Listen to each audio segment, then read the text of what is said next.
Thank you, Rajshri and Ravi, for inviting me over here. Initially, I was slated to speak on politics, I think at around 4 o'clock. And the batting order was constantly changed. I think it was changed 3 times. And I was sent up I was moved to noon, and then I was moved to 9 a.m. right now. And I guess the reason Raj did that was she figured that she wanted me to speak on politics, and then she finally figured that there is more politics in sports. So she thought that I'd be apt to, I could, probably moonlight here, talk about sports and politics. The truth is, there is a lot of politics in sports. And I'm involved in 2 sporting federations. I'm the vice president of the All India Tennis Association, and a little known sport called 10-pin bowling, for which I am the president. So I have a little bit of experience in dealing with an established federation and a fledgling federation. And I must tell you that in terms of intrigue, in terms of non-transparency, in terms of non-accountability, I think the sporting federations easily beat the political parties. So I think I come with equally good experience from my political background to deal with sporting federations. And my experience in both the federations have been very different. For one, tennis is a very established sport. There is already a structure in place in terms of the federation and state associations, and people are very well aware of it. Whereas in bowling, it's a fledgling sport, it's a very new urban sport, but an established sport in the West, but in India is just catching up. So to dealing with these 2 sports, in sort of setting some frameworks in these 2 sports, or even getting into the federations of these 2 sports, was very, very different. In tennis, while we take great pride in, in naming a few names, particularly from Tamil Nadu, from Ramanathan Krishnan to Vijay Amritraj and Ramesh Krishnan, we really don't have any framework to produce players. Every single tennis player who's come up in India has come up by accident. There's no really been which we actually produce tennis players. We have proved ourselves.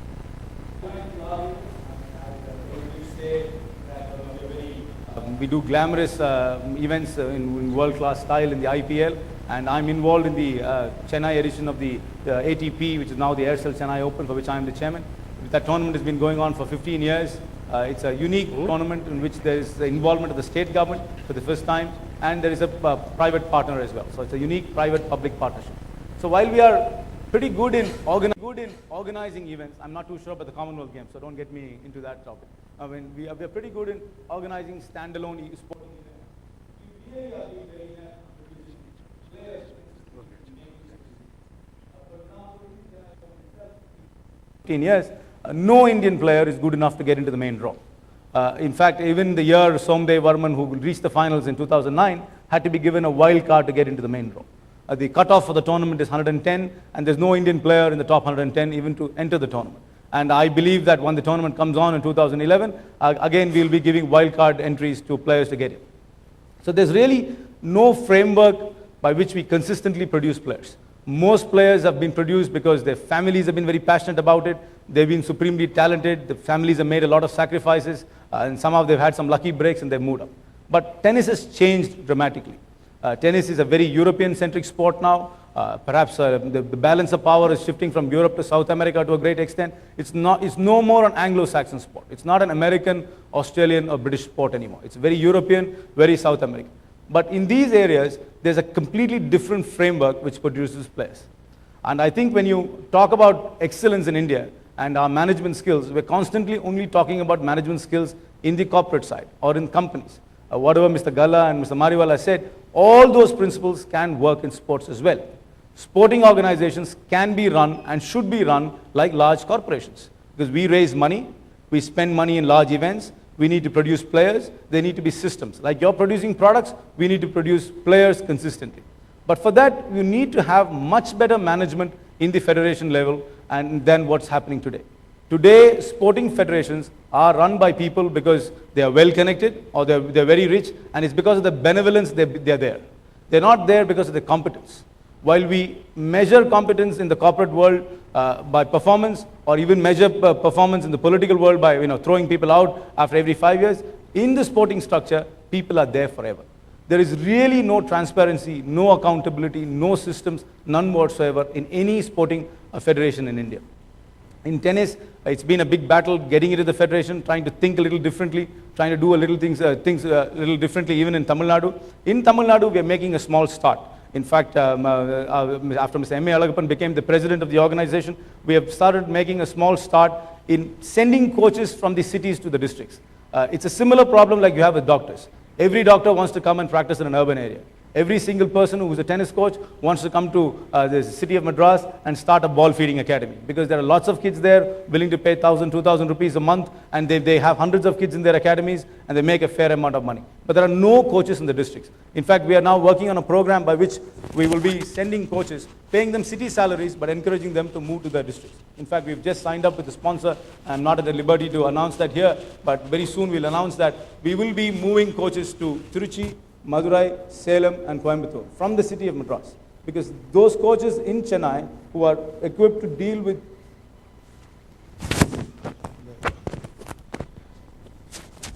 who are equipped to deal with the needs of today's tennis need to be sent to the districts. So we're working on that program. And the other area we totally lack in tennis is that the skills upgradation of our coaches. Our coaches are stuck about for 20 years, about 10, 15, 20 years behind. There is no real skills upgradation program for coaches. Tennis is completely changed. I mean, the way we play tennis, the way we grip our rackets, the way we hit the ball with an open stance today as opposed to stepping into the ball, all these things have changed dramatically. If you look at the way Rafael Nadal is playing, I mean, he was not playing he doesn't play a tennis which is similar to Vijay Amritraj or Ramanathan Krishnan. It's very different. In order to coach people for today's tennis, you need to upgrade coaches' skill sets. So we're working on that, but that's a huge challenge in order to retrain coaches who are stuck in their own old methods and how they've been dealing with tennis programs before.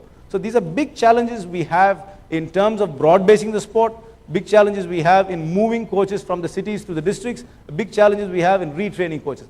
Until and unless we do that, we won't unearth talent which is prevalent perhaps in the districts and not very obvious to the federation as such. The other main problem is, because Indians intrinsically have a good ball sense, we are very, very good juniors. If you look at the history in the last 10, 15 years, we would have produced lots of great junior players, including the current world number one in juniors, Yuki Bamri. But somehow, after the age of 16, Indians get lost. While we produce a great 16-year-old, we don't have a great 21-year-old. The reason is there is a certain cycle, as Mr. Mariwal has said, in a company which is in a growing stage, and from then on to a much bigger growth and to maturity stage, to taking a 16-year-old and to making him into a good 21-year-old who can compete worldwide is a completely different skill set. We in India don't have that right now. While we are building competencies, perhaps in manufacturing, perhaps in the services, perhaps in software sector, which can compete with the world, we really don't have the skill sets to take a good 16-year-old and to make him into a competitive 21-year-old who can compete in the ATP level. That's where we completely get lost. I propose, it's actually a very difficult task, is also to get money to come and back an unglamorous 16-year-old. People are more than happy to come and give an endorsement deal to Sania Mirza, who's already 21 and has already made the stage. But when you go to a corporate and tell them, we have 20 16-year-olds who need to be funded to the tune of, say, $50,000. It'll cost about $1,000 a week in order to sustain a tennis player internationally. If you say, we need $50,000 for 20 16-year-olds, can you back us for 5 years? We'll find very, very few backers. While people are willing to put good money after bad cricket, people are unwilling to put good money behind any other sport. That's the sorry state of affairs and how difficult it is to go and raise money for other sporting programs. While government funding is available, it's not the easiest thing to get, but it's really, I'm not a big fan of big government. It's not easy to go get money from government, but private sponsorship simply doesn't come at that level. And that's what it takes to produce a tennis player. You need to put in $1,000 a week behind a player in order for him to survive week on week, and you need to do it for 50 weeks. Most Indian tennis players who are growing up at that stage only play about 10 to 11 tournaments a year, whereas a good player needs to play 30 tournaments a year. And most tournaments are not in India. In order to be competitive, you need to be in Europe, you need to be in South America where the real competition is, and you need to be playing against them week on week.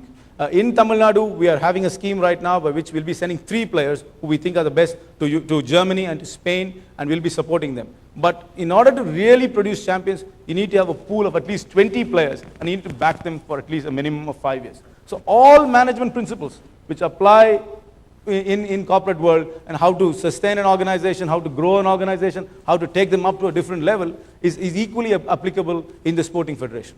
But in sporting federations, today we don't have full-time paid professionals. Most of us are doing it on a pro bono basis. Most of us are doing it on passion. And that's why perhaps we are not accountable. I think that needs to change. A societal pride is not only based on what we do in the corporate sector or on GDP growth, but societal pride is also on the arts, culture, and sports as well.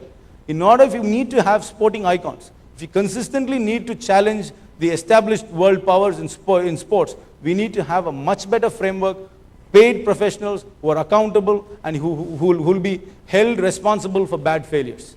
That situation has to come. And I don't see that coming in a hurry, because the way sporting federations are structured, the way officials are elected, the way the constitutions are set up, and the way the International Olympic Association only recognizes a non-governmental Indian Olympic Association and sub-bodies below that, it's not easy to change that. But that change must happen. And a good thing which is happening today is that the RTI Act is applicable to the Indian Olympic Association.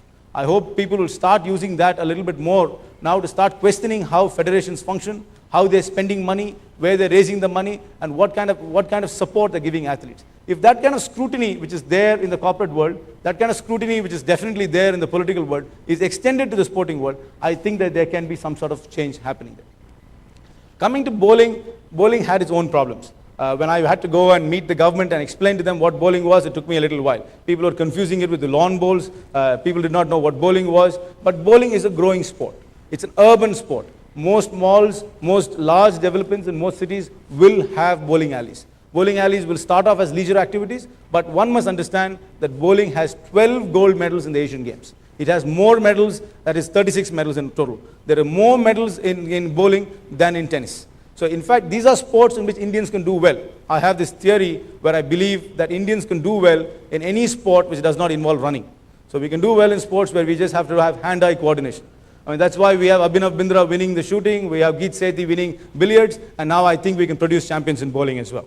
So, but in bowling, the easier part was, since we did not have an existing framework, since the federation was completely nascent, I could build the federation the way I wanted to build it. And today, what we have done in the federation is what I really would like to do in tennis is, we have an elite squad. We have selected 25 people, 25 men and 5 women. And they are trained by a Malaysian coach. Malaysia is a proven leader in Asian bowling. We have a full-time Malaysian coach, and this coach is funded by the Ministry of Sports Affairs. He's fully paid, he's a fully paid professional coach, and these 25 players train full-time.